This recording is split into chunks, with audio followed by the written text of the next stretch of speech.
Chaque année, depuis 35 ans, les professeurs Rosemary et Peter Grant ont compté, mesuré et bagué à peu près tous les pinsons de l'île Daphné, documentant l'évolution au jour le jour.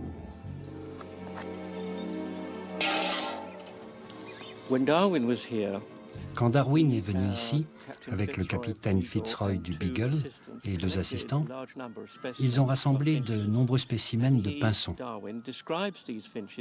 Darwin les a décrits sans avoir une idée très précise à l'époque quant au nombre d'espèces. Aujourd'hui, nous savons, grâce à d'autres collections, qu'il en existe au moins une douzaine. Certaines classifications en comptent même 14 et d'autres 13.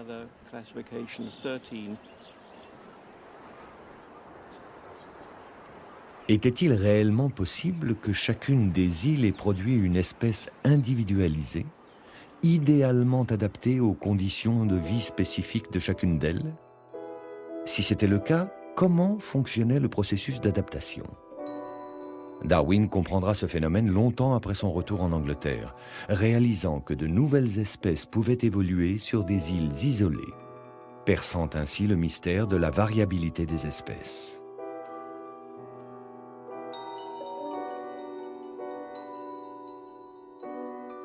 La sélection naturelle se produit quand l'environnement change.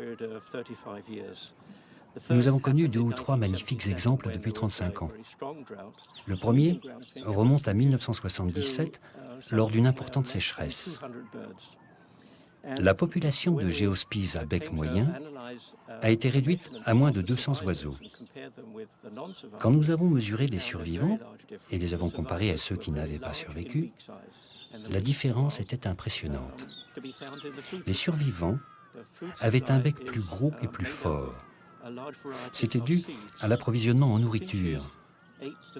Leur alimentation se compose d'une grande variété de graines. Ils ont tous mangé des petites graines, mais 6 mois plus tard, il ne restait qu'une quantité raisonnable de graines plus grosses et plus dures. Seuls les oiseaux au plus gros bec pouvaient casser ces graines pour en extraire la nourriture. Les oiseaux au bec moins fort sont morts de faim.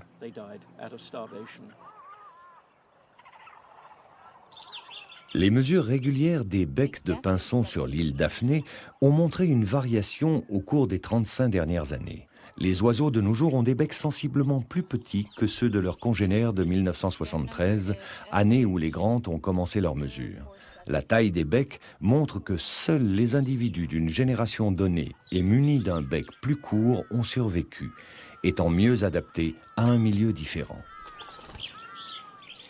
Comme Darwin le comprendra plus tard, la mixité sexuelle produit des variantes plus ou moins importantes qui aident les espèces dans leur ensemble à affronter, le cas échéant, des conditions d'existence nouvelles.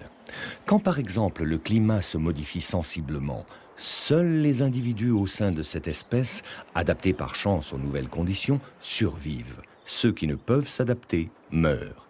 La sélection naturelle est à l'œuvre. La sélection naturelle peut entraîner une population sur une voie nouvelle.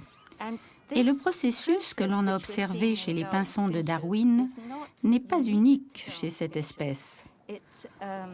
On a observé la même chose chez les plantes. Durant les premières étapes de spéciation, ce phénomène se produit chez les plantes. On le voit aussi chez les bactéries, avec un échange de gènes d'une souche à l'autre, augmentant la variété sur laquelle la sélection peut ensuite agir.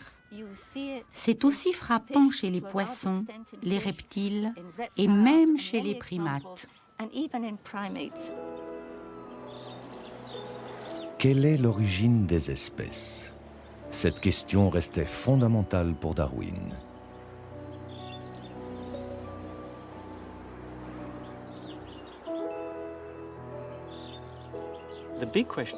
La grande question à laquelle il a essayé de répondre concernait l'origine des espèces. Pourquoi le monde est-il si riche en espèces? Il en a déduit que l'évolution était un phénomène général, que la sélection naturelle était le mécanisme, et qu'en divisant des populations en deux ou plus, on obtenait deux ou plusieurs espèces. Il faudra à Darwin de nombreuses années d'analyse et de travail pour formuler sa proposition. Mais il possédait déjà les deux principales clés. Variabilité comme phénomène, sélection naturelle comme mécanisme.